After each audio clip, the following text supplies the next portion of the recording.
ساتھ اس بچے کے لیے بھی دعا کریں. اور جناب غلام عسکری اور جمال عسکری صاحب کی والدہ علیل ہیں, اور گراف ایجنسی کے مالک جناب ابو ذر کنتوری صاحب کی ہمشیرہ اور محمد اصغر کنتوری صاحب قبلہ کی بیٹی علیل ہیں. آپ حضرات ان کے لیے بھی دعا کریں کہ خداوند عالم بطفیل چہارہ معصومین صحت کاملہ عطا فرمائے. اور مولانا مسلم صاحب جو نگواں سادات میں مدرس ہیں, ان کے بیٹے کی طبیعت بہت زیادہ خراب ہے, دونوں کڈنیز ان کی خراب ہو گئی ہیں. آپ حضرات دعا کریں کہ خداوند عالم مسلم صاحب کے فرزند کو بھی صحت کاملہ عطا فرمائے. اس کے علاوہ دیگر جتنے لوگ بھی بیمار ہیں, آپ حضرات سے گزارش ہے کہ ان سب کے لیے, اور جناب عرشی صاحب اور ہمارے بھائی نوری کی والدہ بھی علیل ہیں, آپ حضرات ان کے لیے دعا کریں کہ خداوند عالم ان کو بھی صحت کاملہ عطا فرمائے. ایک دو اعلانات اور سماعت فرما لیں کہ آج دن میں ٹھیک 3 بجے مقبرہ عالیہ گولہ گنج میں جو قدیم ترین مجلس جناب راجہ صاحب مرحوم کے عزا خانے میں ہوتی ہے وہ منعقد ہوگی, اور اس مجلس میں ہی آپ کے سامنے فضائل و مصائب اہل بیت بیان کرنے کا شرف حاصل کروں گا. اور اس مجلس کے بعد زنجیر و قمع کا ماتم ہوگا. آپ حضرات سے گزارش ہے کہ شرکت فرمائیں. اور 25 محرم کو نماز ظہرین سے لے کر مغربین تک یوم بیمار کربلا کے مان سے عیش باغ کی کربلا میں مرحوم مولانا سکندر حسین صاحب قبلہ کے خانوادی کی طرف سے مجالس اور مہم کا سلسلہ جاری و ساری رہے گا. آپ حضرات سے گزارش ہے کہ وہاں بھی شرکت فرمائیں. اور ایک بہت خاص اعلان یہ ہے کہ جھاؤ لال کا امام باڑہ ٹھاکر میں, جس کو لوگ بیت المال کا امام باڑہ کہتے ہیں, اس میں بھی تعمیر کا کام جاری ہے. آپ حضرات وہاں جا کے دیکھ سکتے ہیں, اور بھرپور طریقے سے آپ سے تعاون کی اپیل اس کار خیر کے لیے کی جاتی ہے. اور خاص اعلان یہ بھی ہے کہ ڈالی گنج میں نصیر الدین حیدر کی کربلا, آپ حضرات سے گزارش ہے کہ وہاں بھی زیادہ سے زیادہ تعداد میں جائیں. ہم سمجھتے ہیں کہ پیمائش کے اعتبار سے بالکل کربلا میں حرم امام حسین علیہ السلام سے مشابہ ہے. آپ حضرات وہاں جائیں, اور وہاں کی جو کمیٹی ہے زائرین کی ماشاءاللہ بڑا اچھا کام کر رہے ہیں. آپ حضرات جائیں بھی اور بھرپور طریقے سے اس کمیٹی کے ساتھ تعاون بھی فرمائیں. 12 محرم کو جناب اسو جیسوال صاحب کی طرف سے لاڈو خانم کے امام باڑے میں, اور یہ ساری مجلسیں مغربین کے بعد شروع ہو جائیں گی. اور لاڈو خانم کے امام باڑے کے مجلس کے بعد موہانی پھاٹک میں ہمارے سعید بھائی کے مکان پر, اور اس مجلس کے بعد بامکہ میں جناب سعید صاحب کے مکان پر مجالس کا سلسلہ جاری رہے گا. اور ان ساری مجلسوں میں ہی فضائل و مصائب بیان کرنے کا شرف حاصل کروں گا. اور پھر رات میں تقریباً 10:30 بجے ڈالی گنج میں جناب مظہر امیر صاحب کے ادخانے میں مجلس اعظم منعقد ہوگی. آپ حضرات سے گزارش ہے کہ اس مجلس میں بھی شرکت فرمائیں. فاتحہ. الحمدللہ رب العالمین الرحمن الرحیم مالک یوم الدین ایاک نعبد و ایاک نستعین اهدنا الصراط المستقیم صراط الذین انعمت علیہم غیر المغضوب علیہم ولا الضالین.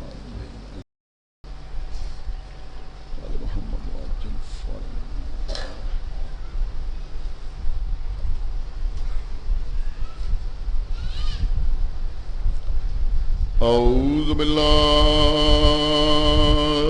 السمیع العلی العظیم من الشیطان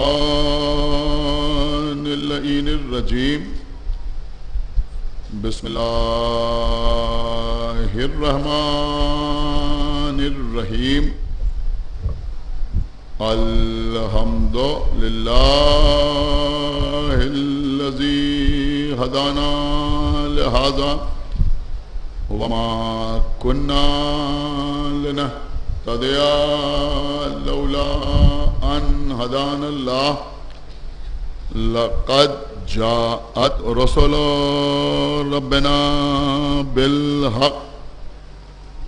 الصلاة والسلام على صاحب الدين والإسلام والحل والحرام والركن والمقام والصلاة والصيام والسجود والقيام والشريعة والأحكام والحجة والبرهان والمحبة والعرفان والحق والبيان والكتاب والقرآن سيدنا ونبينا وشفيعنا ومولانا ومولى الثقلين جد الحسن والحسين أبي القاسم محمد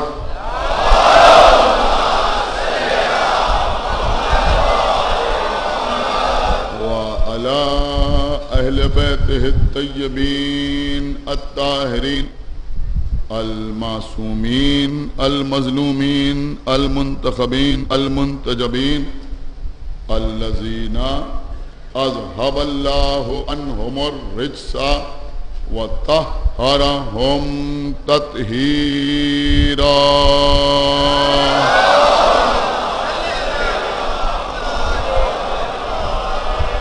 ولعنة الله على أعدائهم وقتلتهم وغاصبي حقوقهم ومنكري فضائلهم ومصائبهم أجمعين من الآن إلى يوم الدين اللهم عذبهم عذابا يستغيث منه أهل النار آمين رب العالمين أما بعد فقد قال الله سبحانه تبارك وتعالى في كتابه المجيد وفرقانه الحميد وقوله الحق بسم الله الرحمن الرحيم يا أيها الذين آمنوا أطيعوا الله وأطيعوا الرسول ولا تبطلوا أعمالكم صلوات محمد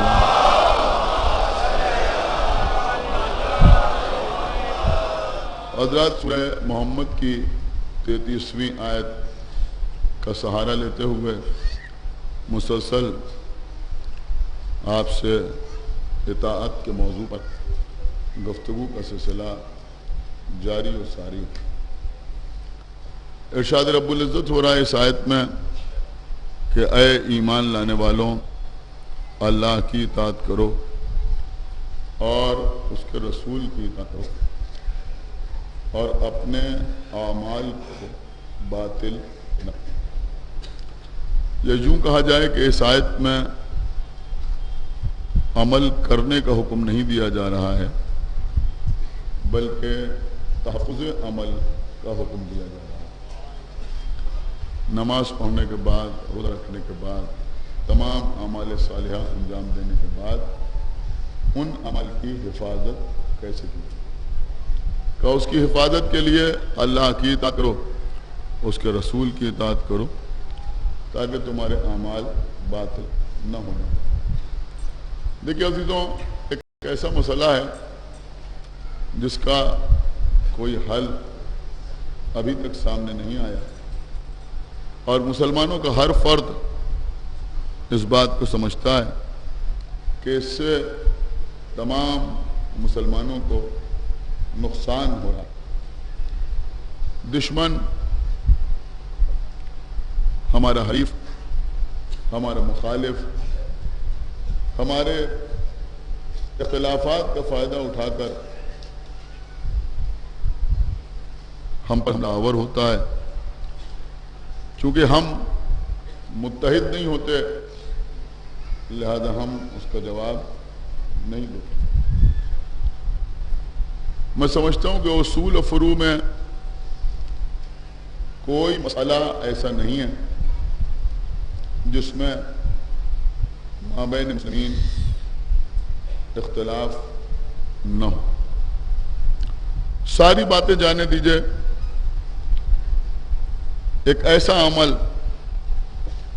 کہ جس پر یا یوں سمجھا جائے کہ جس کی قبولیت پر تمام اعمال کی قبولیت کا انحصار ہے۔ اللہ کے رسول نے ارشاد فرمایا کہ اگر نماز قبول تو ہر عمل قبول، اور اگر نماز رد تو ہر عمل رد۔ مسجدوں پر تحریر ہے کہ روز محشر کہ جہاں گداز بود اولی پرسش نماز بود۔ پیغمبر اسلام نے فرمایا کہ صلاۃ عمود الدین، نماز دین کا ستون، پلر۔ جب تک پلر نہ ہوگا اس وقت تک چھت کیسے پڑے گی، عمارت کیسے تیار ہو۔ الصلاۃ معراج المومن، نماز مومن کی معراج۔ باقی تمام عبادتوں کا مسئلہ یہ ہے کہ اگر صحت اجازت دے تو روزہ رکھو، اور اگر صحت اجازت نہ دے تو روزہ نہ رکھو۔ اگر استطاعت ہے تو حج کے لیے جاؤ، اور اگر استطاعت نہیں ہے تو حج کے لیے نہ جاؤ۔ اگر تمہارے پاس اتنی رقم ہے، اتنا مال ہے تو زکوٰۃ نکالو، اور اگر اتنا مال نہیں ہے تو زکوٰۃ تمہارے اوپر واجب نہیں۔ اگر سال بھر کے اخراجات کے بعد کچھ بچ رہا ہے تو خمس نکالنا واجب، لیکن اگر نہیں بچ رہا ہے تو خمس نکالنا واجب نہیں۔ لیکن نماز ایک ایسی اہم ترین عبادت ہے جو کسی بھی حال میں ہم پر معاف قرار نہیں دی گئی۔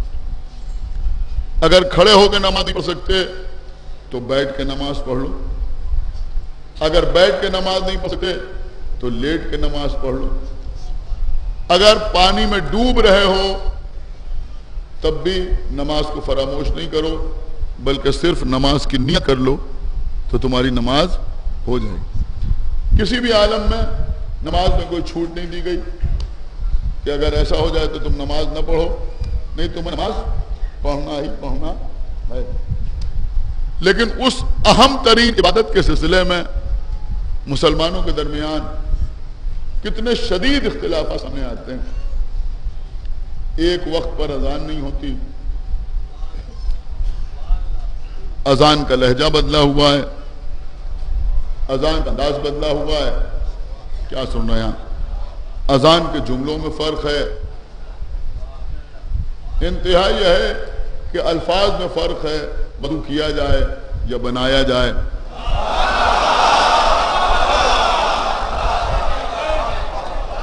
سنیے قبلہ، میں بیماری بیان کر رہا ہوں، بہت توجہ کے ساتھ سنیے۔ نماز کھڑے ہو کے پڑھی جائے، قیام کیا جائے تو کیسے قیام کیا جائے؟ ہاتھ کھول کے نماز پڑھی جائے یا ہاتھ باندھ کے نماز پڑھی جائے؟ اور پھر اگر ہاتھ باندھ کے نماز پڑھی جائے تو ہاتھ کہاں پہ باندھے جائیں؟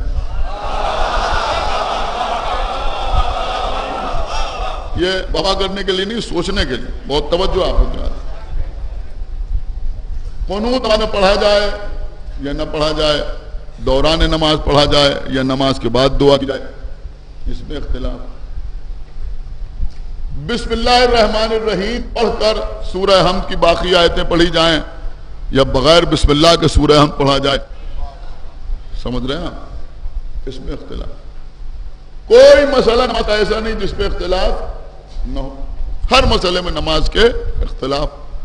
اور آگے بڑھیے، روزے کے مسئلے میں اختلاف، ابھی کھولیں یا 5-7 منٹ کے بعد کھولیں، سن رہے ہیں؟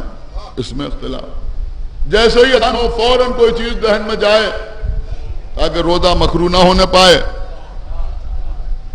یا پھر یہ خیال کہ روزہ اپنے وقت پر کھل گیا، ہم جب چاہیں کوئی چیز کھائیں، اس میں اختلاف۔ حج کے لیے جائیں تو اس میں اختلاف، یہاں سے احرام باندھیں یا وہاں سے احرام باندھیں، اس میں اختلاف۔ احرام باندھیں تو بازو یعنی کندھے کے نیچے سے باندھیں یا دونوں کندھے ڈھکیں، اس میں اختلاف۔ کنکریاں ماریں تو کب ماریں، اس میں اختلاف۔ کوئی مسئلہ ایسا نہیں ہے جس کا اختلاف نہ ہو۔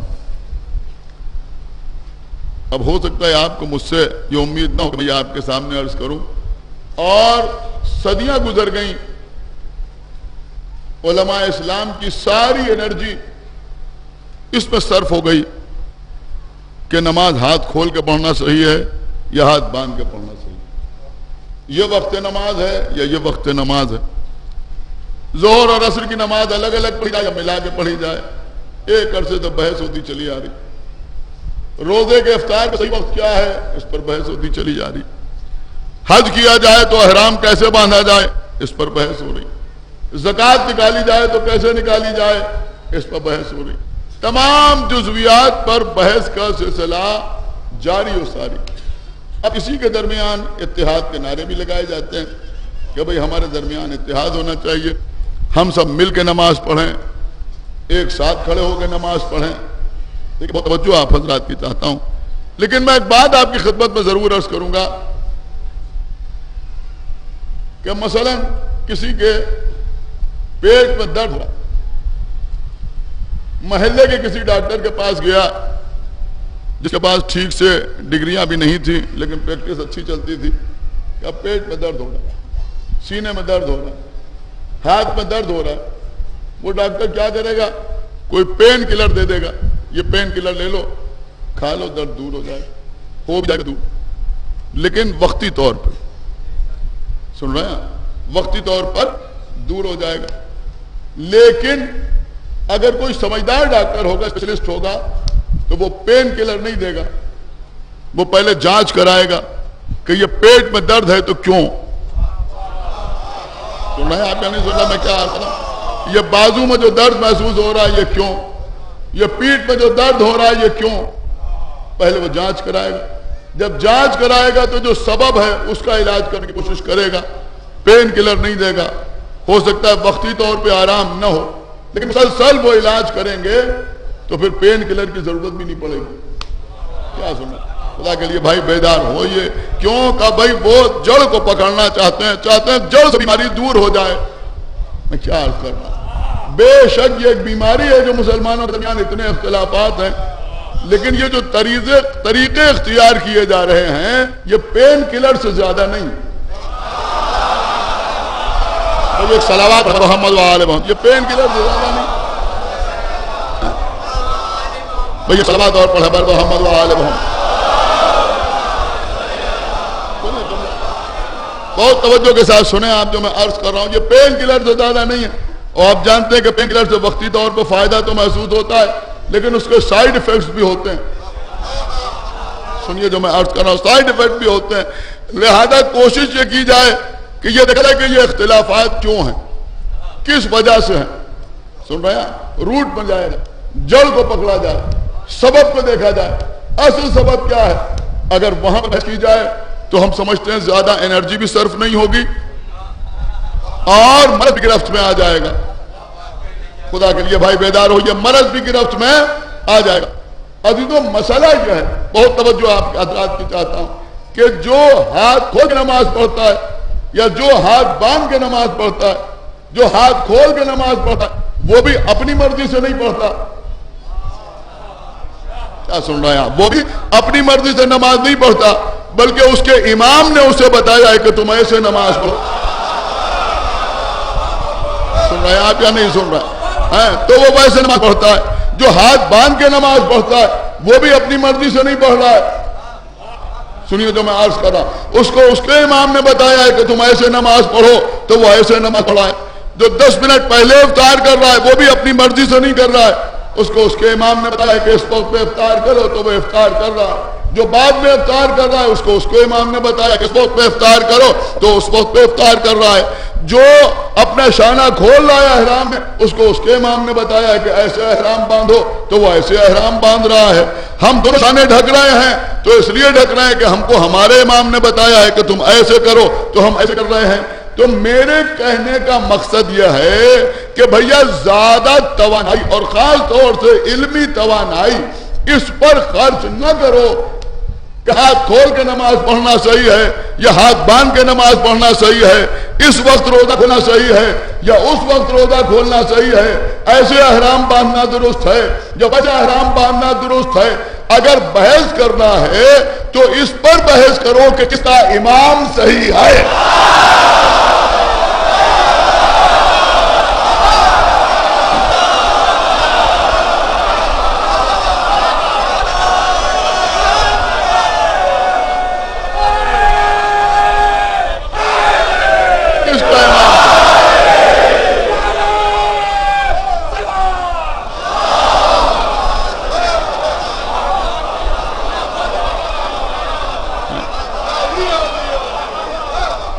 اگر دیکھیے میں بہت چھوٹا سا ذاکر ہوں، الحمدللہ کہ میں ذاکر ہوں، الحمدللہ میرے مولا عباس کا کرم ہے کہ میں ذاکر ہوں، اس لیے کہ میں کسی ایسے ویسے کے ذاکر نہیں ہوں.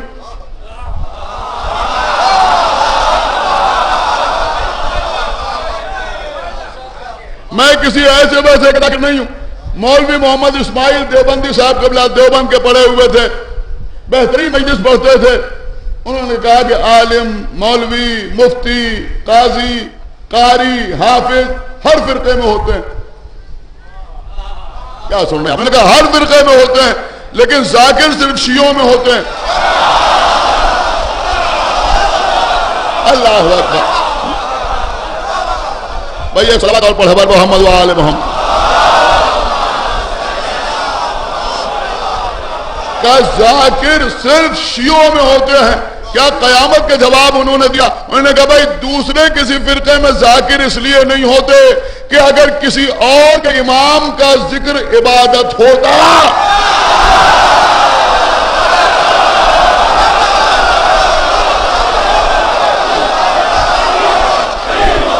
علی مولا، علی مولا، علی مولا، علی مولا.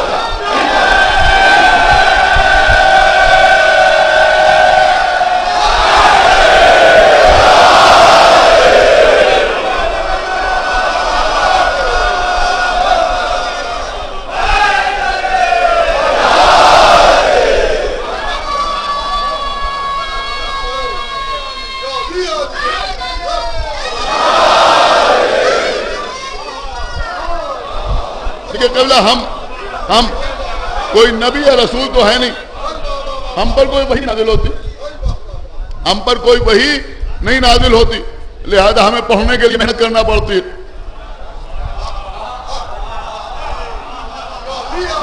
ہمیں محنت کرنا پڑتی ہے. تو اب ہم اپنی سال بھر کی محنت فضول کی باتوں میں رائے گا تو کریں گے نہیں. صلوات پڑھا بر محمد و آل محمد. سنیے بہت توجہ آپ حضرات کی چاہتا ہوں. تو میں عرض کر دوں کہ آؤ اس بات پر بحث کرو کہ امام کون سا. اب اگر امام سمجھ میں آ جائے تو نماز بھی سمجھ میں آ جائے گی، نماز بھی سمجھ آئے گی. آئیے آج تھوڑی سی گفتگو نمازی کے سلسلے میں ہو جائے. ایک صلوات پڑھے بر محمد و آل محمد. قریب 1 مہینے پہلے یہ مقبرے سے فیروز صاحب اور ان کے دوست طاہر صاحب ہمارے پاس آئے تھے. انہوں نے کچھ فرمائش کی تھی. انہوں نے کہا تھا جو آپ نے پڑھا ان کی مسجد میں پڑھا تھا اس میں کچھ چیزیں یہاں پڑھ دیجیے گا. فرض ہم دہرا تو نہیں رہے لیکن اسی مزاج کی چیزیں آپ کی خدمت میں عرض کر رہے ہیں. ایک صلوات پڑھے بر محمد و آل. دہرا نہیں رہے. وہ مجلسیں بھی یوٹیوب پر پڑھی ہوں گی ان کو بھی دیکھ لیجیے گا اور ان مجلسوں کو بھی سن لیجیے گا. پوری طرح آپ حضرات کی چاہتا ہوں. تو ابھی تو حقیقت میں نماز پڑھنا ہے. اب کیسی نماز صحیح، کون سی نماز صحیح؟ تو ایک بات تو سب مانیں گے کہ نماز ویسے پڑھنا ہے جیسے رسول نے پڑھی. ہے نہیں؟ کیا سننا ہے؟ ویسی تو نماز پڑھنا ہے نا جیسی رسول نے پڑھی.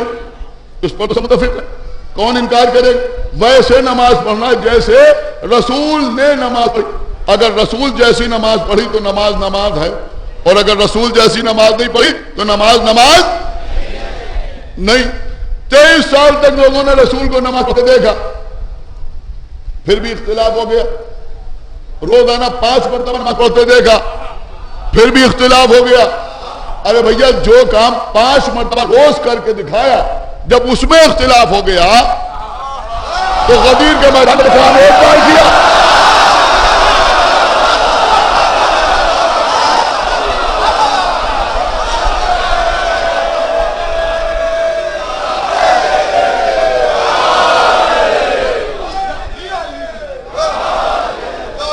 ایک صلوات اور پڑھا بر محمد و آل محمد.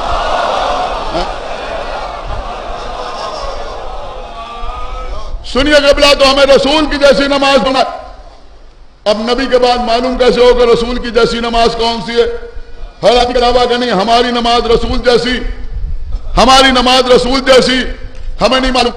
لیکن ہم نے دیکھا کہ غیر شیعہ حضرات کی کتابوں میں کثرت سے، اگر ایک کتاب میں ہوتا تو میں حوالہ دیتا. صحیح ستہ میں بھی ہے، مشکات میں بھی ہے، دیگر کتابوں میں بھی ہے کہ جب رسول اللہ کے دنیا سے گزر جانے کے بعد ایک عرصہ گزر گیا اور کافی سال گزرنے کے بعد مولا علی نے مسجد میں نماز پڑھائی، مولا علی نے مسجد میں نماز پڑھائی تو لوگ کہتے ہوئے باہر نکلے کہ آج ہم نے ویسی نماز پڑھی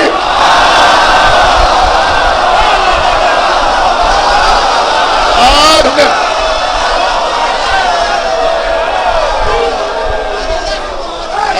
ہم نے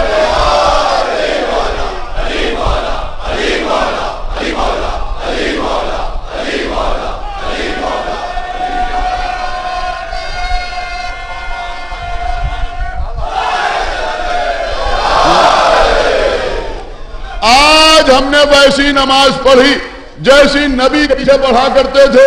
تو ایک بات سمجھ میں آئی نا کہ علی والی نماز وہ ہے، کسی کو انکار تو نہیں. تو جو علی والی نماز، نبی والی نماز، جو نبی والی نماز وہ علی والی نماز، یہی تو اللہ کہہ رہا ہے کہ اللہ کی اطاعت کرو، اس کے رسول کی اطاعت کرو اور اپنے اعمال کو باطل نہ کرو، اپنے اعمال کو باطل نہ کرو. دیکھیں یہاں پر ماشاءاللہ کثرت سے نوجوان بیٹھے ہیں، یہ نہ سمجھیں گے تو کون سمجھے گا؟ اگر آپ نے تھوڑا بہت الجبرا پڑھا ہے، تھوڑا بہت آپ نے الجبرا پڑھا ہے تو میں سمجھوں گا کہ بات آپ کی سمجھ میں آئے گی. سنیے عزیزوں، ایک چھوٹی سی ایکسپریشن لکھی ہوئی ہے، x plus Y plus z, x plus Y plus z, اس کے بعد ایکول کا نشان ہے. دوسری طرف لکھا ہے ایکس پلس وائی پلس 14. کیا سن رہے ہیں؟ خدا کے لیے بھائی بیدار ہوئیے. دوسری طرف لکھا ہوا ہے ایکول کے ادھر ایکس پلس وائی پلس 14. اب کسی ایسے بچے سے جس نے کلاس 8 میں بھی الجبرا پڑھا ہے، اس سے پوچھے کہ بھائی زیڈ کی ویلیو کیا ہو؟ آپ غور نہیں کرو. کہا بھائی زیڈ کی ویلیو کیا ہو؟ کہا ادھر لکھا X plus Y plus Z, ادھر لکھا ایکس پلس وائی پلس 14. تو ایکس کی جگہ ایکس ہے، وائی کی جگہ وائی ہے. کیا سن رہے ہیں؟ اللہ کے لیے بھائی بیدار ہوئیے. زیڈ کی جگہ کیا ہے کہ 14 لکھا ہوا ہے تو فوراً کہے گا کہ زیڈ کی ویلیو ہوئی 14. کیا سن رہے ہیں بھائی؟ خدا کے لیے بیدار ہوئیے. زیڈ کی ویلیو ہوئی 14.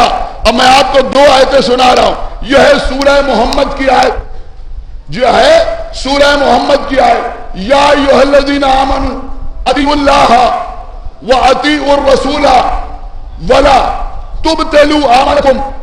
اللہ کی اطاعت ایکس، رسول کی اطاعت وائی. خدا کے لیے بھائی بیدار ہوئیے.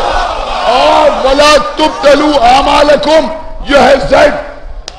اب میں آپ کو سورہ نساء کی آیت سنا رہا ہوں جو میرے خیال میں سب کو یاد ہوگی. یا ایھا الذین آمنوا اطیعوا اللہ واطیعوا الرسول واولی الامر منکم. غور کیا آپ نے میں کیا عرض کر گیا؟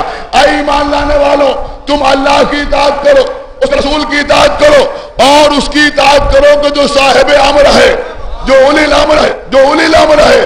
اب جب دونوں حدیثوں کو سامنے رکھا تو سمجھ میں آیا کہ اولی الامر کو پہچان لینا ہی اعمال کا تحفظ ہے.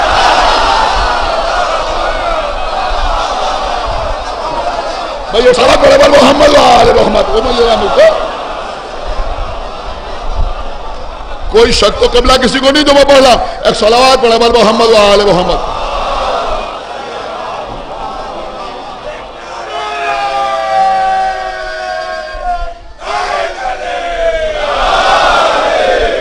ایک صلوات اور پڑھے بل محمد وآل محمد. اولی الامر کو پہچان لینا ہی حقیقت میں اعمال کا تحفظ ہے. تو اگر اولی الامر کو پہچان لیا تو اعمال باطل نہیں ہوں گے، تو اعمال باطل نہیں ہوں گے. یہ ہم اذان میں، اقامت میں جو اتنا زور دے کے کہتے ہیں اشہد ان علی ولی اللہ، یہ اشہد ان علی ولی اللہ نہیں کہتے بلکہ دنیا کو بتاتے ہیں کہ ہم اولی الامر کو پہچانتے آئے. یہ بتاتے ہیں کہ ہم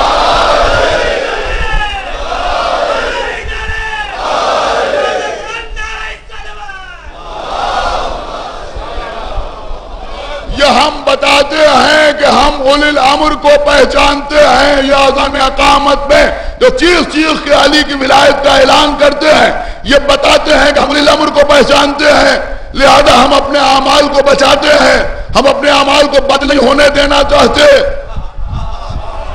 ہم اپنے اعمال کو باطل نہیں ہونے دینا چاہتے۔ ہاں عزیزوں، آج آپ نے اخبار بھی پڑھا ہوگا، کل سے سوشل میڈیا بھی آپ دیکھ رہے ہیں، اسی مناسبت سے، حالانکہ میں اس طرح کے الفاظ استعمال نہیں کرتا، لیکن جی چاہ رہا ہے کہ آپ کی خدمت پیش کر دوں۔ ایک پیغام ہے تمام نوجوانوں کے لیے، تمام مومنین کے لیے، کہ خدا کے لیے کوشش یہ کرو کہ علی ولی اللہ سے تمہارا سمپرک ٹوٹ نہ پائے۔ کیا سن رہے ہیں آپ؟ کے لیے بہت توجہ کے ساتھ سنیے، دیکھیے میں کیا کر گیا، علی مولا،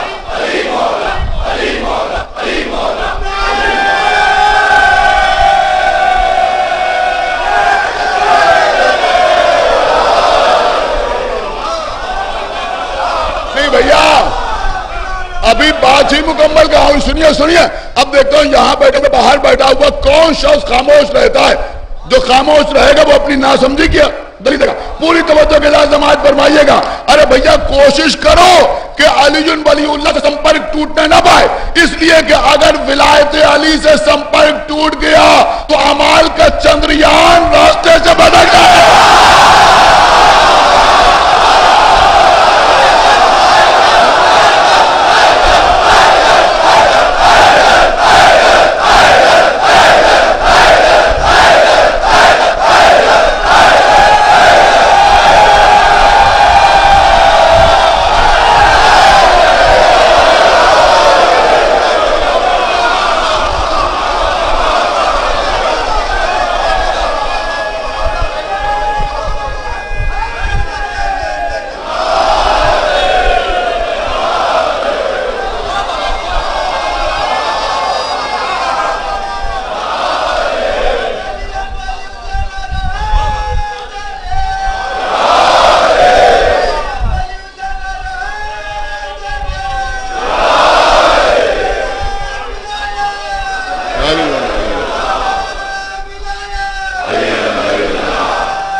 سنیے سنیے سنیے، یہ علی ولی اللہ کی آوازیں بتا رہی ہیں کہ ہم جو نماز پڑھتے ہیں وہ نماز ہمیں کسی اور سے نہیں ملی، علی سے ملی۔ وہ نماز ہمیں علی سے ملی۔ ہمارے مولا نے بتایا کہ نماز کیا ہے۔ سنیے آج نمازی کو سنیے، ہمارے مولا نے بتایا۔ لیکن پوری توجہ چاہتا ہوں نوجوانوں کی، اور الحمدللہ روزانہ کوئی نہ پیغام آپ تک پہنچ ضرور رہا۔ بہت توجہ آپ حضرات، نماز کے سلسلے میں مولا علی کیا ارشاد فرماتے ہیں سنیں گے آپ۔ جب آپ نماز پڑھنے کے لیے کھڑے ہوتے ہیں تو ہمارے مولا نے فرمایا کہ جب نماز پڑھو تو ہاتھوں کو کھلا رکھو، مجوسیوں کی طرح۔ ہائے ہائے ہائے ہائے، ہاتھ باندھ کر کھڑے ہو جاؤ اور آگے بڑھیے۔ اب دیکھتا ہوں کون سنتا ہے کون نہیں سنتا۔ میرے مولا نے فرمایا کہ ہر نماز میں، یا آپ بھی میرے خیال میں جانتے ہیں، سجدگاہ کی طرف دیکھتے ہیں، دیکھتے قبلے کی طرف رخ رکھتے ہیں۔ میرے مولا فرما رہے ہیں کہ نماز میں ادھر ادھر دیکھنا شیطان کے غالب آنے کی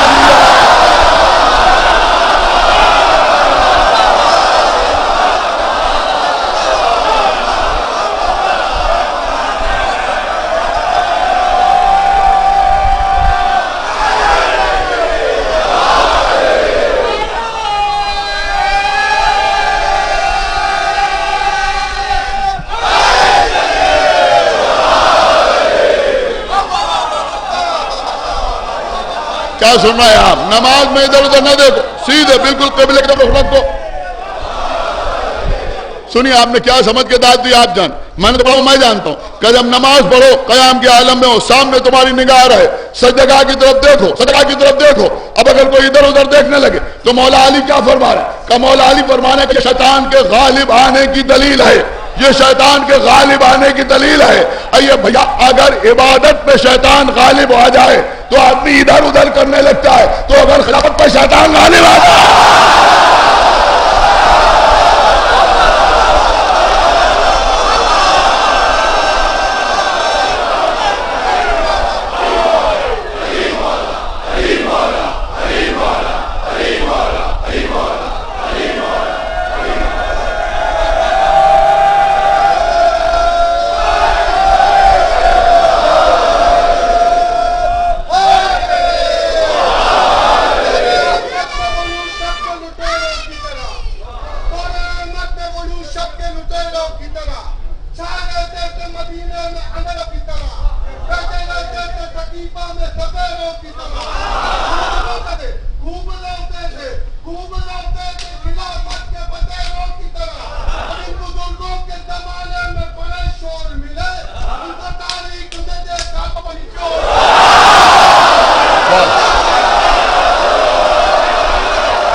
سنیں میرے چھوٹے بھائی، سنیں بزرگ بھی سنیں، حالانکہ بزرگ مجھ سے بہتر طریقے سارے معاملات واقف ہیں، لیکن میں دست ادب جوڑ کے بزرگوں سے کہہ رہا ہوں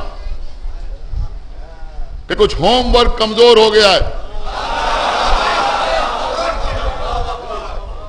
لہذا کلاس پہ یہ ساری چیزیں بتانا پڑ رہی. ایک صلوات پڑھے محمد و آل محمد. بچوں کو سکھائیے، بتائیے. نماز ہم نے محلے کے مولوی صاحب سے نہیں سیکھی، گھر کے بزرگوں نے سکھائی. وضو کیسے کریں یہ گھر میں سیکھا، مسا کیسے کریں یہ گھر میں سیکھا. یہ کسی اور کا کام نہیں ہے سکھانا، گھر والوں کا کام ہے سکھانا. ماں کا کام ہے سکھانا، باپ کا کام ہے سکھانا، دادا کا کام ہے، نانا کا کام ہے، گھر کے بزرگوں کا کام ہے.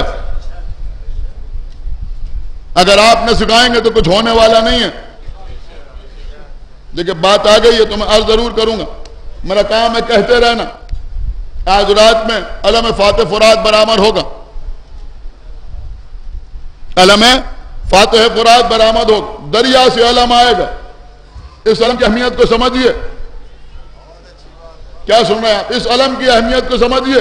سب سے پہلے دریا سے عباس کا علم لے کے آنے والے کو حسین کہتے ہیں.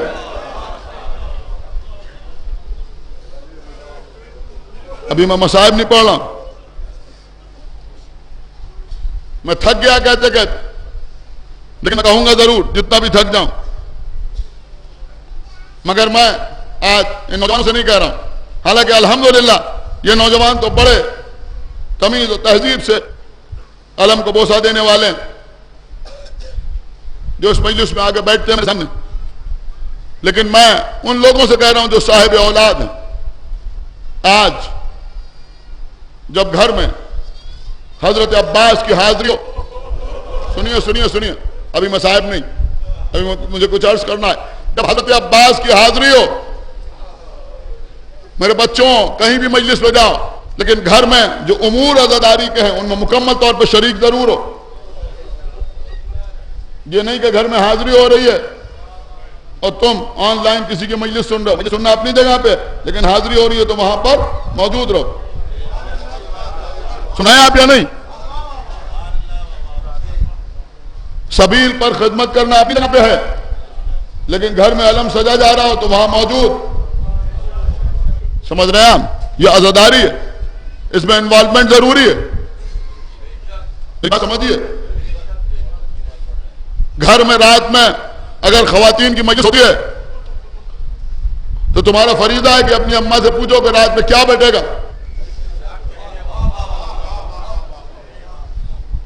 پوچھو جا کے، یعنی کہ خالی بس باہر خالی اپلوڈ کر رہے ہیں، پوسٹ کر رہے ہیں، نہیں، گھر میں بھائی تو عزاداری ہے،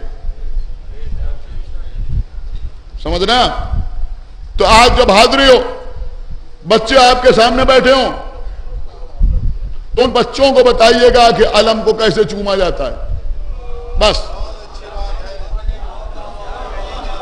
سنیے یہ کام کسی مولوی، کسی عالم، کسی ذاکر کا نہیں ہے، کہ سب رہے ہیں اپنا فریضہ ادا کر رہے ہیں، لیکن سب سے بڑا فریضہ تو آپ ہی کا ہے،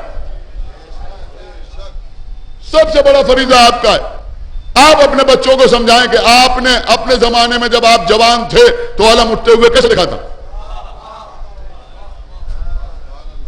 آپ محلے کے بچوں کو نہ سمجھائیں، میں کچھ کہہ رہا ہوں، آپ محلے کے بچوں کو نہ سمجھائیے، آپ مولانا کو، کسی ذاکر کو فون کر کے نہ کہیے یہ پڑھیے وہ پڑھیے، کچھ نہیں، صرف اپنے بچوں کو سمجھائیے، صرف اپنے بچوں کو سمجھائیے، ان کو بتائیے کہ بیٹا علم کو دور سے بھی بوسہ دیا جا سکتا ہے، علم کو بوسہ دینا انتہائی احترام کی دلیل ہے، لیکن اگر تمہارے بوسہ دینے سے کوئی پھول ٹوٹتا ہے، اس کی پنکھڑیاں زمین پر گرتی ہیں، اس پر کسی کے پیر پڑتے ہیں، تو اس توہین میں تم بھی شریک ہوتے ہو۔ میری بات سمجھیے جو میں عرض کر رہا ہوں، یہ آپ کا کام ہے بھائی، آپ کا، یہ عورتیں بیٹھی ہیں ان کا کام، یہ جو خواتین بیٹھی ہیں ان کا کام، یہ کام نہیں سمجھا دی نہیں، کسی اور مجلس پڑھنے والے کا نہیں، یہ آپ کا کام ہے۔ آپ گھر میں سمجھائیے اپنے بچوں کو بیٹھ، اور جیسے آپ کے بچے سمجھ سکتے ہوں ویسے سمجھائیے۔ ایک صلوات پڑھے بر محمد و آل محمد، ویسے سمجھائیے، ویسے، اس لیے کہ یہ تو ماں باپ سمجھتے ہیں کہ ہمارے بچے کیسے سمجھ جاتے ہیں، تو جس طرح سمجھتے ہوں ویسے سمجھائیے۔ اور میں یہ اس لیے کہہ رہا ہوں کہ میں دیکھ رہا ہوں 19 رمضان 21 رمضان چپ تعزیہ، آج محرم کا عالم، شب عاشور کا عالم، ہم دیکھ رہے ہیں جس سن و سال کے بچے ان معاملات میں آگے رہتے ہیں وہ ابھی اس سن کے ہیں کہ ان کو ماں باپ سمجھا سکتے ہیں۔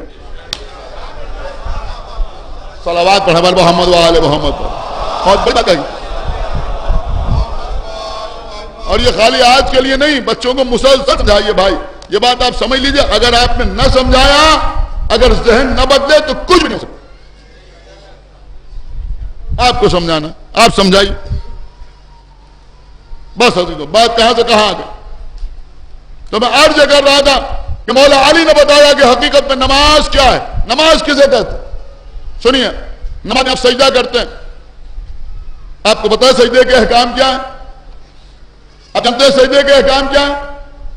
7 چیزیں زمین پر ٹکنا چاہیے سجدے میں، 7 مقامات سجدہ ہیں: پیشانی، دونوں ہتھیلیاں، دونوں گھٹنے، پیر کے دونوں انگوٹھے، پڑھیے گا جا کے گھر میں، اس کا بھی خیال رکھنا ضروری ہے۔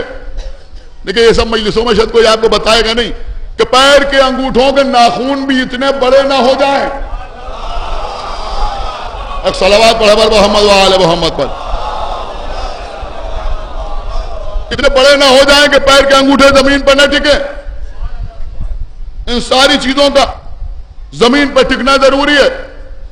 اور جب سجدے میں جائیے تو ذکر سجدہ کیجئے، سبحان ربی الاعلی و بحمدہ، لیکن اجلت پہ نماز نہ پڑھیے۔ نماز میں سوائے بحول اللہ کے کوئی فقرہ حرکت کے عالم میں کہنا جائز نہیں۔ جب مکمل طور پہ سجدے میں چلے جائیے، ساکن ہو جائیے، تب ذکر سجدہ کیجیے، 1 بار یا 2 بار یا 3 بار، بالکل ساکن ہوئیے سجدے کے عالم میں، سبحان ربی الاعلی و بحمدہ۔ دیکھیے عزیزو، یہ چھوٹی چھوٹی باتیں جو عرض کرنا بہت ضروری ہے تاکہ ہمارے بچوں کو معلوم ہو، اور آپ کو معلوم ہے اگر آپ سجدے کے عالم میں ہیں، دیکھیں میری طرف دیکھیں، اگر آپ سجدے کے عالم میں، ہتھیلیاں زمین پہ ہیں، اگر کسی وجہ سے ہتھیلی اٹھ جائے تو پھر زمین پر رکھ لیجیے، کیا سن رہے ہیں آپ؟ خدا کے لیے توجہ چاہتا ہوں واپس. کسی وجہ سے گھٹنا اٹھ گیا, کوئی بات ہو گئی, اٹھ گیا, تو پھر زمین پر رکھ لی, سجدہ برقرار رہے گا. پیر کے انگوٹھے ہلکے سے اٹھ گئے, فوراً پھر زمین پر رکھ لیے تو آپ کا سجدہ ہو جائے گا. لیکن اگر پیشانی اٹھ جائے, ہاں سن رہے ہیں آپ بھائی, ایک صلوات پڑھا بل محمد وال, پیشانی اٹھ جائے. سن رہا ہے مجمع یا نہیں سن رہا بھائی؟ اللہ جانے آپ کہاں ہیں. اگر پیشانی اٹھ جائے تو دوبارہ نہیں رکھ سکتے. اگر پہلا سجدہ تھا تو پھر اٹھا لیجئے, پھر دوسرا سجدہ کیجئے. یہ نہیں کہ تھوڑا سا اٹھایا پھر رکھ دیا, تھوڑا سا اٹھایا پھر رکھ دیا. سن رہا ہے مجمع یا نہیں سن رہا؟ یہ ممکن نہیں ہے کہ پیشانی اٹھائی پھر رکھی, نہیں, ایک بار اٹھی تو وہ اٹھی. اگر دوسرا سجدہ ہے تو پیشانی اٹھ گئی تو سجدہ تمام ہو گیا. بہت توجہ کے ساتھ میری بات سنی ہے. قسم پیشانی کو پھر سجدے میں نہیں رکھ سکتے. دیکھیں میں بہت احتیاط کے ساتھ آپ کے سامنے عرض کر رہا ہوں, اور جو کچھ کر رہا ہوں وہ توضیح سے ہی عرض کر رہا ہوں. پھر پیشانی کو اٹھائیں تو پھر رکھ نہیں سکتے. کیا سن رہا ہے؟ کچھ یاد آیا آپ کو یا نہیں یاد آیا؟ اگر ہم سجدے سے سر اٹھا لیں کسی وجہ سے اور دوبارہ سر رکھ دیں قصدن تو سجدہ صحیح نہیں, اور جب سجدہ صحیح نہیں تو نماز باطل. جب سجدہ صحیح نہیں تو نماز باطل. لیکن ہم نے دیکھا کہ نماز لکھنؤ میں نہیں ہو رہی ہے, ہندوستان میں نہیں ہو رہی. کیا سن رہا ہے؟ خدا کے لیے بھائی بیدار ہوئیے, مسجد النبوی میں ہو رہی ہے. اللہ کے رسول سجدے میں آئے, حسین پشت رسالت میں آئے. مولا سلامت رکھے آپ کو. حسین پشت رسالت پہ آئے, سنیے سنیے, حسین پشت رسالت پہ آئے. اللہ کا حکم آیا اس وقت تک سجدے سے سر نہ اٹھانا جب تک حسین اپنی مرضی سے تمہاری پشت سے نہ اتر جائے. نبی نے 70 مرتبہ سجدہ کیا, نہ معلوم کتنی مرتبہ صحابہ نے سر اٹھایا. حسین کو دیکھا پھر سجدے میں سر رکھا, پھر اٹھایا.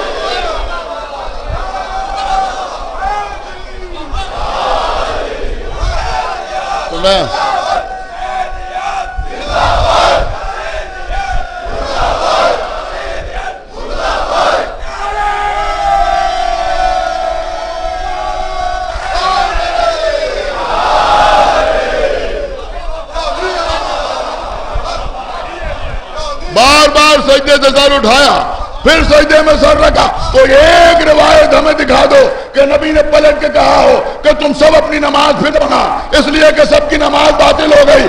اس سے معلوم ہوا کہ حسین کو شریعت کے آئینے میں نہ دیکھو, شریعت حسین کی تابع ہے.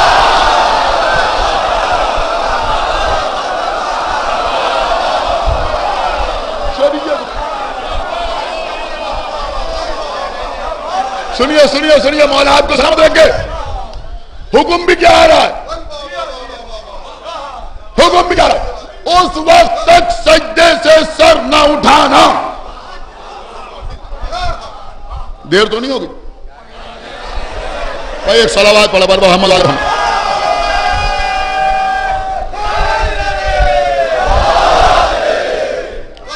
اس وقت تک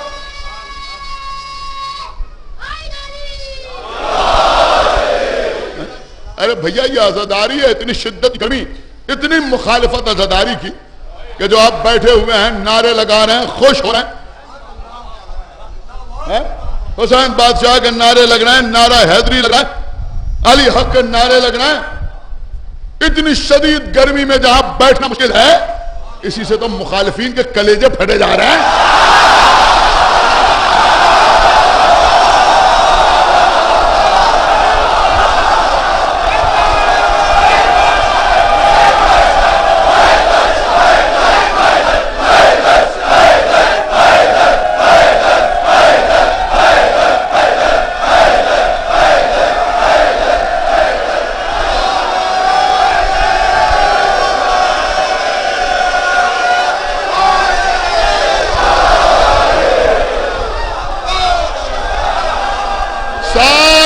خرچ ہو جا رہی ہے لوگوں کی.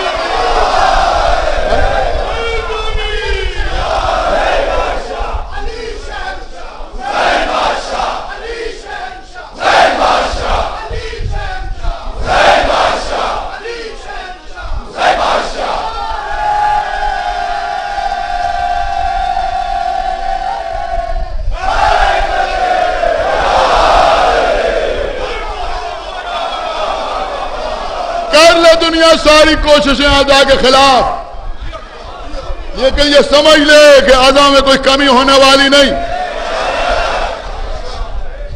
جتنی کوششیں کرنا ہو کر لو، جتنی کوششیں کرنا کر لو. ارے ساری دنیا میں 2 عزاداروں کو مارا جا رہا ہے، بلاسٹ کیے جا رہے ہیں، قتل کیا جا رہا ہے، ذاکرین کو قتل کیا جا رہا ہے، شعراء کو مارا جا رہا ہے. قتل بھی کر دو تو کوئی کمی آنے والی نہیں. کیا سن رہا ہے؟ میں کیا عرض کر رہا ہوں، ذکر اہل بیت کو باقی رکھنے کا وعدہ میثم زیدی نے نہیں کیا ہے، اللہ نے کیا ہے.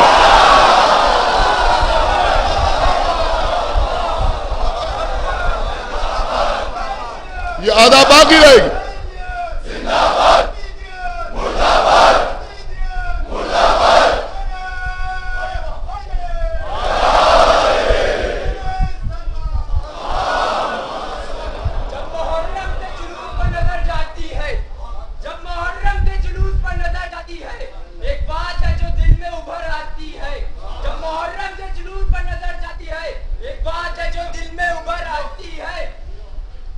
بس بیٹا بیٹھ،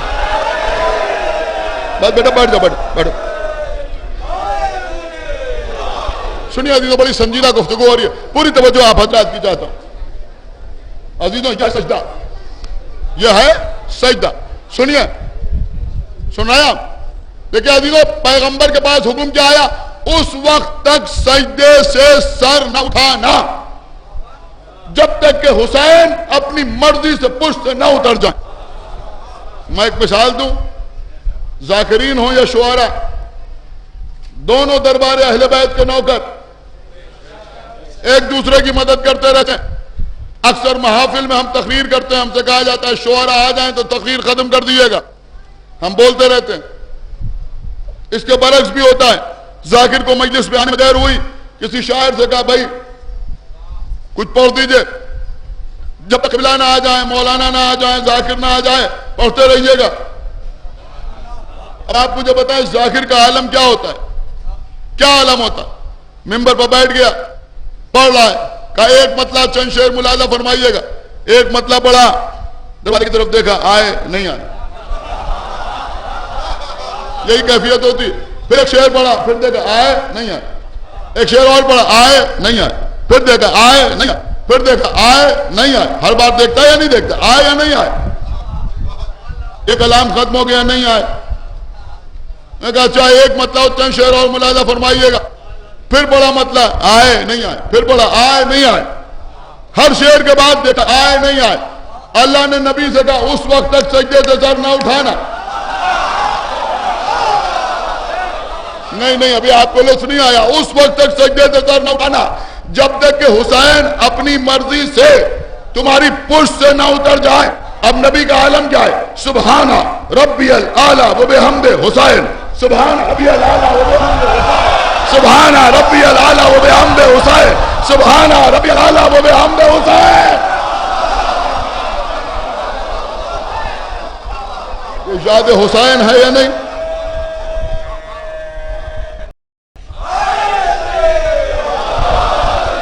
بس ابھی تو کل ایک ہی مجلس بچی ہے، مجھے جو پڑھنا ہے میں چاہ رہا ہوں بات تمام ہو جائے، ایسے امام باڑے کا بھی حق ادا ہو جائے. بس ایک آخری بات باب فلاح اور سن لیجئے، بس اس کے بعد انشاءاللہ ربط مصائب. پوری توجہ آپ حضرات. دیکھیں قبلہ مولا علی نے سجدے کا فلسفہ بیان کیا. کسی نے پوچھا یا علی یہ 2 سجدے کیوں؟ سنیں میرے بزرگ، مولانا مفتی جعفر حسین صاحب قبلہ نے اپنی کتاب سیرت امیر المومنین میں تحریر کیا ہے کہ مولا علی نے فرمایا کہ پہلی بار جب کوئی سجدے میں سر رکھتا ہے تو اس کا مقصد یہ ہوتا ہے کہ پروردگار تو نے ہمیں اسی مٹی سے پیدا کیا ہے. سنیے، یہ میں نہیں کہہ رہا ہوں بھائی، یہ مولا علی فرمان کا سر جب رکھا جاتا ہے پہلی بار، یہ یاد ہو جائے تو بہت کام آئے گا. پہلی بات آپ نے سجدے میں سر رکھا، 2 سجدے کرتے ہیں نا، پہلے سجدے میں سر رکھا، مطلب کیا ہوا کہ پروردگار تو نے ہمیں اسی مٹی سے پیدا کیا ہے۔ مولا فرماتے ہیں جب سر اٹھاتے ہیں تو اس کا مطلب یہ ہوتا ہے کہ تو نے ہمیں اسی مٹی سے نکالا ہے۔ دیکھیں قبلہ بہت توجہ آپ عطا کی چاہتا ہوں، یہی ہے انا للہ و انا الیہ راجعون۔ سنیے جو میں عرض کر رہا ہوں، اسی مٹی سے پیدا کیا ہے، تو نے مجھے اسی مٹی سے نکالا ہے۔ اس کے بعد کا استغفار کیا، استغفار کے بعد پھر جب سجدے میں سر رکھا تو اس کا مطلب یہ ہوتا ہے کہ تو ہمیں اسی مٹی میں لے جائے گا۔ دیکھیں بھئی اسی کو ذہن میں رکھیے تو بہت کچھ سمجھ میں آ جائے گا۔ اب یقیناً داد کے لیے نہیں پڑھ رہا ہوں، صرف آپ تک بات پہنچانے کے لیے پڑھ رہا ہوں۔ جب دوبارہ سجدے میں سر رکھا مطلب کیا ہوا کہ ہمیں اسی مٹی میں جانا ہے، اسی مٹی میں ہمیں جانا ہے۔ اور جب سجدے سے سر اٹھایا سجدے سے تو مطلب یہ ہوتا ہے روز قیامت تو ہمیں اسی مٹی سے دوبارہ اٹھائے گا۔ ہائے ہائے ہائے، نہیں سنا آپ نے؟ تو ہمیں اسی مٹی سے دوبارہ اٹھائے گا۔ قسم خدا کی عزیزوں، اگر اس نقطے پر داد نہ ملی تو سال بھر افسوس رہے گا۔ اب سمجھ میں آیا کہ کربلا کی خاک پاک کی سجدگاہ کیوں؟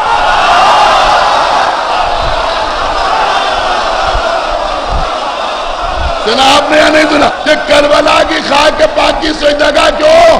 کہا اس لیے کہ خاک پاک مٹی، آپ سمجھ رہے ہیں، کربلا کی مٹی، اس پر پیشانی رکھی، پروردگار ہمیں اسی مٹی میں جانا ہے۔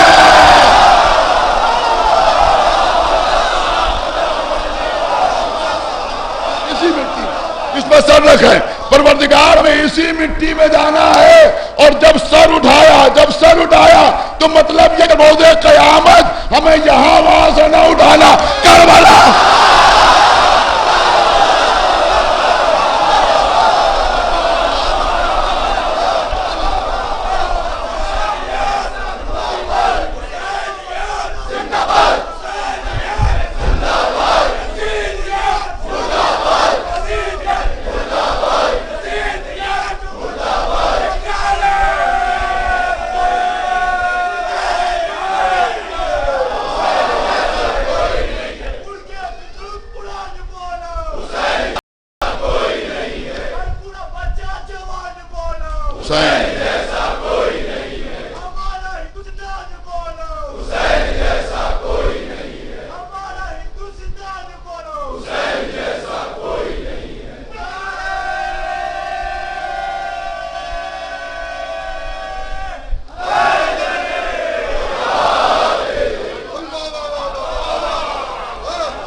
سنیے، مولا کائنات دنیا میں آئے تو سجدہ کیا،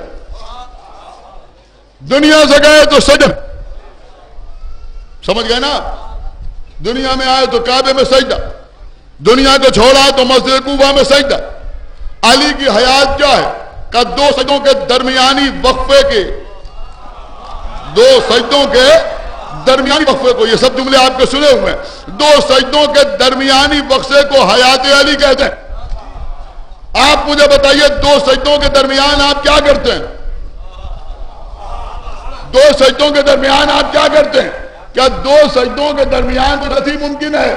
نہیں۔ کوئی خطا ممکن؟ نہیں۔ کوئی گناہ ممکن؟ نہیں۔ کیا سن رہے ہیں آپ؟ کوئی گناہ ممکن؟ نہیں۔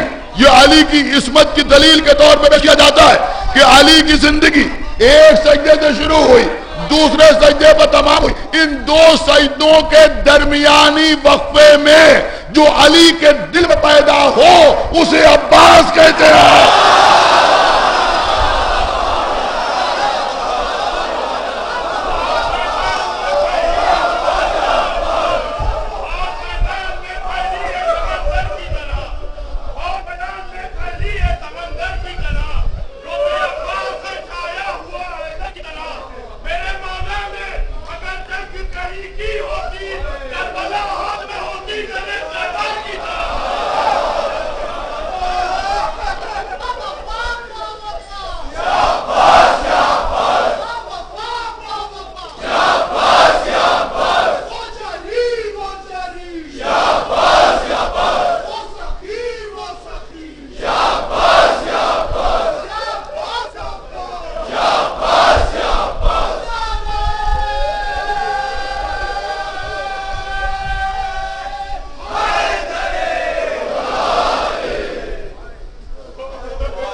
ہمارے بھائی نے بڑا غضب کا مصرع پڑھ دیا، کربلا ہاتھ پہ ہوتی در خیبر کی طرح. نہ معلوم کتنی فرمائشیں ہیں، یہ پڑھ دیجئے وہ پڑھ دیجئے، مولا عباس کے فضائل پڑھ دیجئے، لیکن آپ رونے لگے، آپ گریہ کرنے لگے. میں آپ سے یہ نہیں کہوں گا نہ روئیے نہ گریہ کیجئے، لیکن سنیے قبلہ، آپ تو یہ کہہ رہے ہیں نا کہ اگر جنگ کی اجازت ملتی تو کربلا ہاتھ پہ ہوتی، بے شک، لیکن یہ خالی شاعر کا مصرع نہیں ہے، یہ خالی کسی شاعر کی تخیل نہیں ہے. مورخ نے لکھا کہ 11 سال کے سن، سنیں گے آپ، 11 سال کی عمر میں، 11 سال، کتنا بڑا تھا بچہ 11 سال، 11 سال کے سن میں جب ہمارے آقا عباس نے جنگ صفین میں تلوار چلائی، جنگ صفین میں جب 11 سال کے سن میں میرے آقا عباس نے تلوار چلائی تو مورخ کہتا ہے ایسا لگتا تھا کہ سارا جنگ کا میدان عباس کی ہتھیلی میں نظر آ رہا ہے.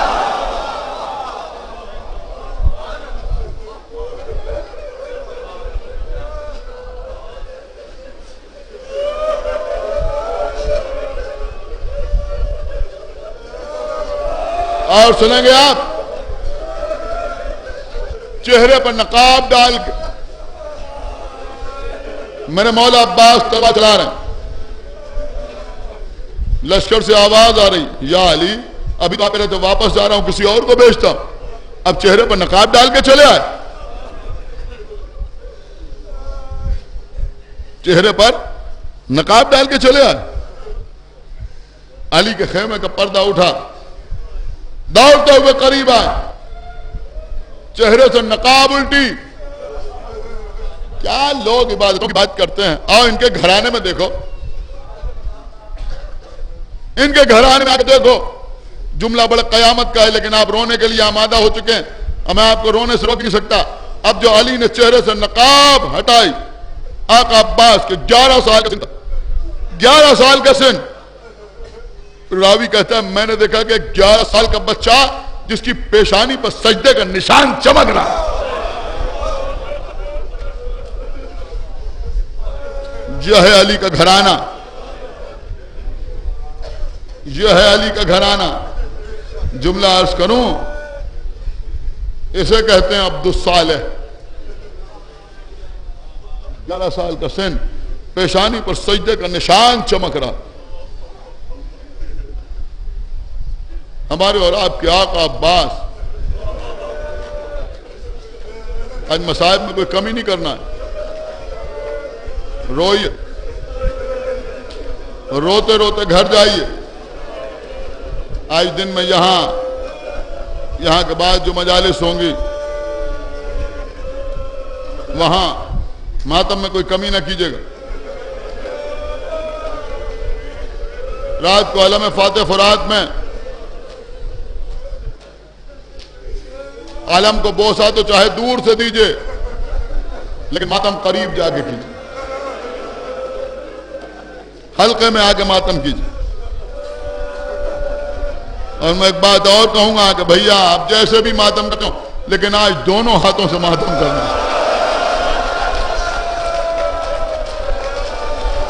آج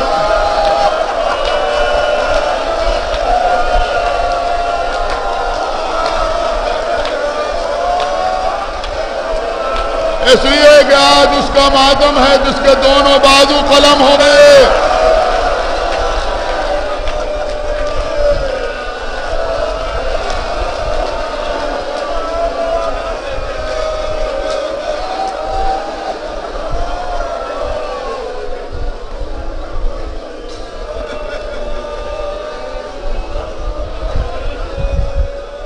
آج اس کا ماتم ہے جس کے دونوں بازو قلم ہو.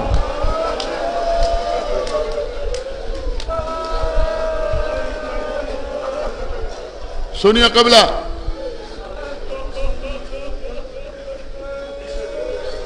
ایران میں ایک شہر ہے خرم شہر، شاید 2 سال پہلے بھی میں نے روایت پڑھی تھی. خرم شہر میں ایک مجلس تھی، مجلس کا نام تھا مجلس حضرت عباس.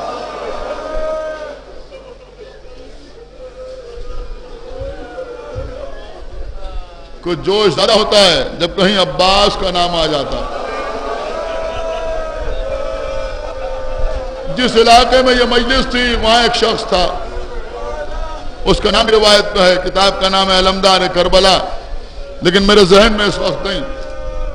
وہ شخص معذور تھا, چل نہیں پاتا تھا, پیدائشی معذور تھا, چل نہیں پاتا تھا. اس نے اپنے بھائیوں سے کہا کہ میں بھی آقا عباس کی مجلس میں جانا چاہتا ہوں, مجھے بھی لے چلو.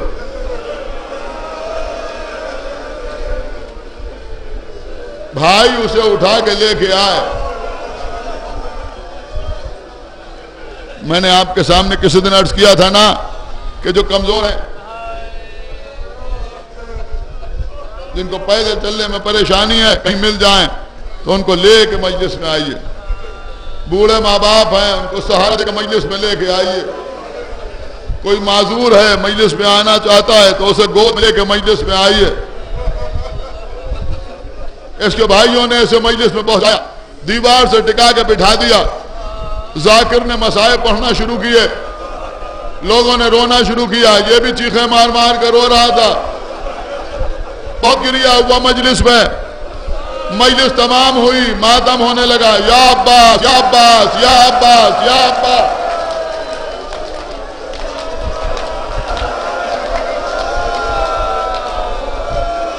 سب کھڑے ہو کے ماتم کر رہے تھے, یہ بیٹھے بیٹھے ماتم کر رہا تھا دونوں ہاتھوں سے, یا عباس یا عباس یا عباس یا عباس. حلقہ لگا ہوا تھا. ایک مرتبہ ماتم کرنے والوں نے دیکھا کہ وہ شخص کے جو معذور تھا وہ لوگوں کے بیچ میں آگے کھڑا ہو گیا, دونوں ہاتھوں سے.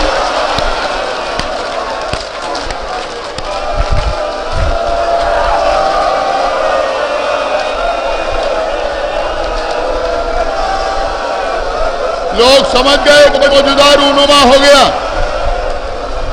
اور سدھے سے ماتم ہونے لگا.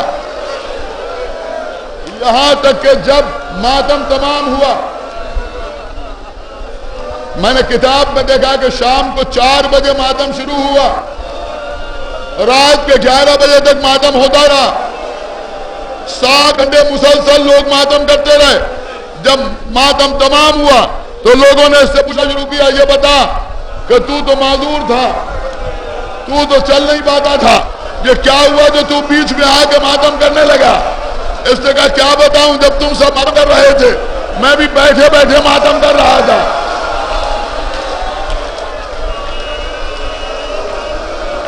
میں بھی بیٹھے بیٹھے ماتم کر رہا تھا, میری آنکھوں سے آنسو جاری تھے. ایک مرتبہ میں نے دیکھا کہ سفید گھوڑے پر سوار ایک شخصیت میرے سامنے آئی, قریب آ کے آواز دی, تو بیٹھے بیٹھے ماتم کیوں کر رہا ہے, کھڑے ہو کے ماتم کیوں نہیں کرتا؟ یہ کہتا میں نے ہاتھ جوڑے. میں نے کہا قبلہ میں کھڑا نہیں ہو سکتا, اس لیے بیٹھ کے ماتم کر رہا ہوں. آنے والے نے کہا میں تجھے حکم دے رہا ہوں, کھڑے ہو کے ماتم کر, کھڑے ہو کے ماتم کر. اس نے کہا اچھا سن سکیں گے آپ کہ اگر آپ حکم دے رہے ہیں کہ میں کھڑے ہو کے ماتم کروں تو ذرا اپنے ہاتھ آگے بڑھائیے, میں آپ کا ہاتھ پکڑ کے کھڑا ہو جاؤں, میں آپ کا ہاتھ پکڑ کے کھڑا ہو جاؤں. آنے والے نے کہا ارے میرے ہاتھ کہاں ہے؟ روئی.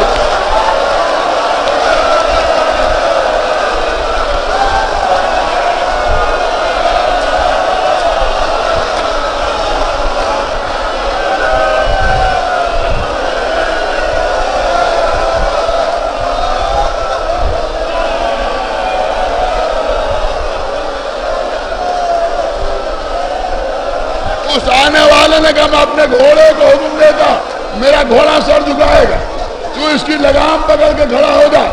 میں اس کی لگام پکڑ کے کھڑا ہو گیا. اے میرے آقا عباس, ایک بیمار کی بیماری نہ دیکھی گئی.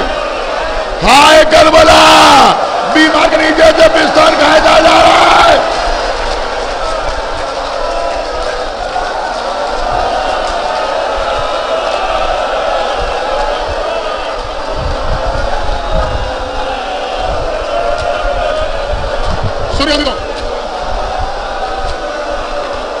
کربلا کا میدان. آج میں کوئی کمی نہیں کروں گا, دیر ہو جائے تو ہو جائے. کربلا کا میدان, ہمارے اور آپ کے آقا عباس بار بار آقا میدان میں جانے کی اجازت دیجئے, مولا میدان میں جانے کی اجازت دیجئے. ہر بات لوگ دیتے نہیں بھیا عباس, نہیں بھیا عباس, نہیں بھیا عباس.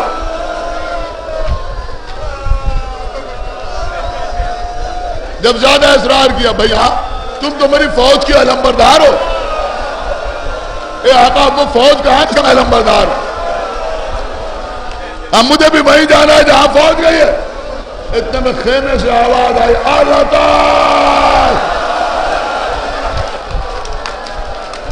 آقا اتنی اجازت دے دیجئے کہ میں ان بچوں کے لیے پانی لاؤں.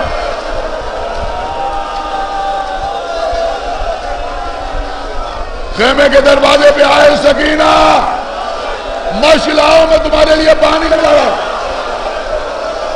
بی بی نے خیمے کا پردہ اٹھایا. حضرت عباس خیمے میں پہنچے. حضرت عباس دیکھیں, ہمیں کہتے ہیں کہ حضرت عباس خیمے میں پہنچے. بی بی سکینہ نے سوکھی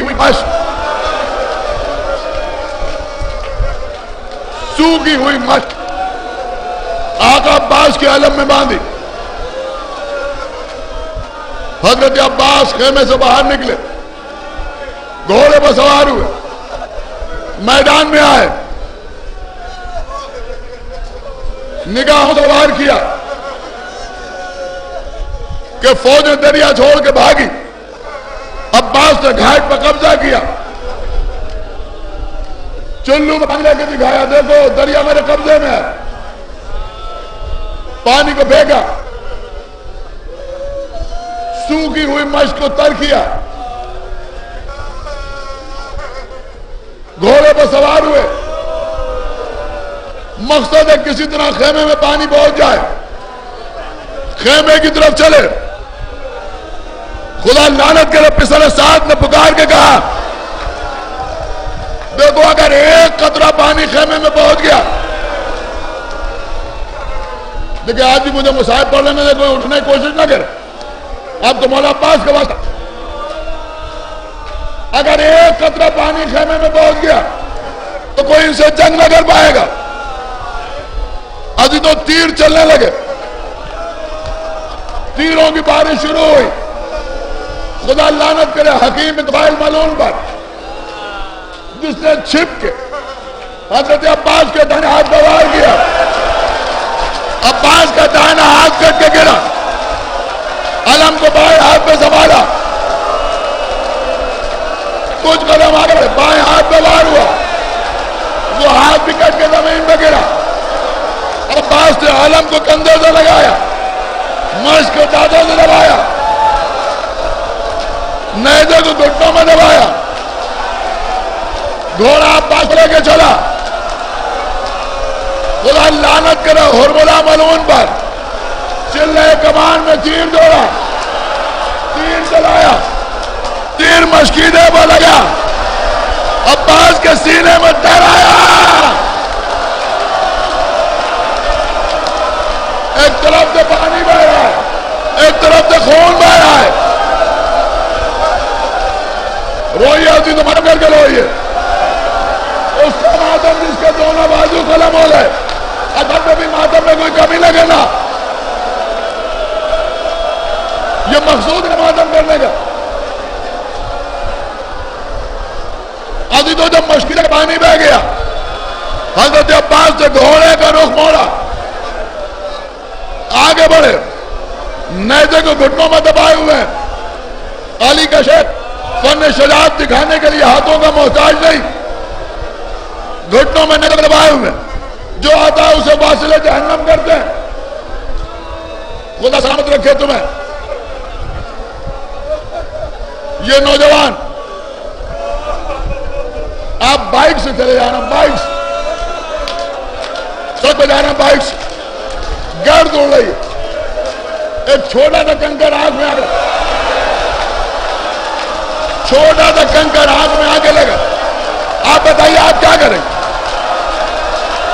کیا کریں گے آپ؟ فوراً ہاتھ آئے گا, آنکھ سے کنکر نکالنے کے لیے، فوراً ہاتھ آئے گا آنکھ سے نکالنے کے لیے. سنیں گے آپ، عباس کے بازو کٹ چکے، سینے سے خون بہ رہا ہے، ایک تیر آیا عباس کی آنکھ میں لگا، تیر آیا.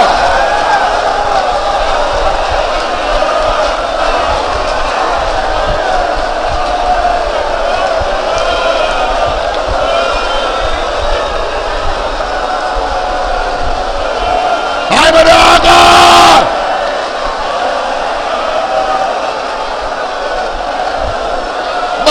بس مجلس تمام، بس مجلس تمام ہو رہی، باقی مسائل بات کو تو مجلس سے پڑھوں گا.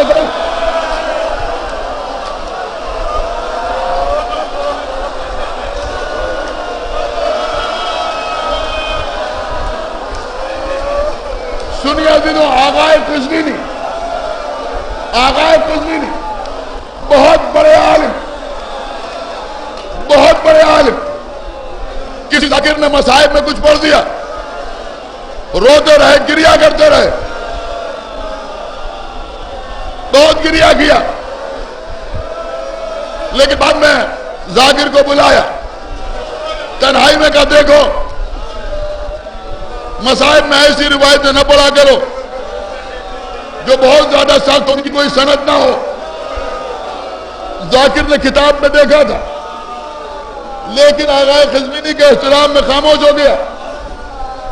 یہ گھر آئے، رات کو بستر پر لیٹے، سو رہے تھے، دیکھا آقا عباس سے آئے، کھڑے ہوئے، سلام کیا. مولا عباس نے کہا قزوینی کیا تو کربلا میں موجود تھا؟ جو تو نے دیکھا کہ مجھ پر کون سا ظلم ہوا اور کون سا ظلم نہیں ہوا؟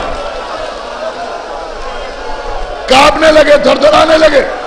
آقا معاف کیجیے گا، مجھ سے غلطی ہو گئی. کہ تجھے احساس ہے، ہم نے تجھے معاف کیا. اب آغائے قزوینی کہنے لگے، بس سنیے اسی وہ مجلس تمام ہے. آغائے قزوینی کہتے ہیں آقا اب آپ سے ملاقات ہو گئی ہے تو ایک سوال ہے، جواب دے دیجیے. کیا سوال ہے؟ کہ آپ ایسے طویل القامت تھے، ایسے طویل القامت تھے کہ جب گھوڑے پر بیٹھتے تھے تو پیر زمین پر خط دیتے رہتے تھے. اے آقا سمجھ میں نہیں آتا کہ یہ آپ کے سر پر گرد کیسے لگا؟ آقا آپ کے سر پر گرد کیسے لگا؟ اب میں اپنی طرف سے نہیں بول رہا ہوں، آپ آقا عباس سے اپنی مصیبت بیان کی ہے، اور رونے کے لیے نہیں، مر جانے کے لیے کافی. کہ آقا آپ کے سر پر کیسے لگا؟ کہ ارے قزوینی کیا پوچھ لیا، میرے بازو قلم ہو گئے. سنو مشق پر تیر لگ گیا. اب میں آگے بڑھ رہا تھا، اب میں نے خیمے میں جانے کا ارادہ چھوڑ دیا تھا، گھوڑے کو موڑ لیا تھا. ایک تیر آیا میری آنکھ میں لگا، میرے ہاتھ کٹ چکے تھے. میں تیر کیسے نکالتا؟ میں تیر کیسے نکالتا؟ میں تیر کیسے نکالتا؟ میں نے سر جھکایا کہ تیر کے سروں کو گھٹنوں میں دباؤ، کھینچ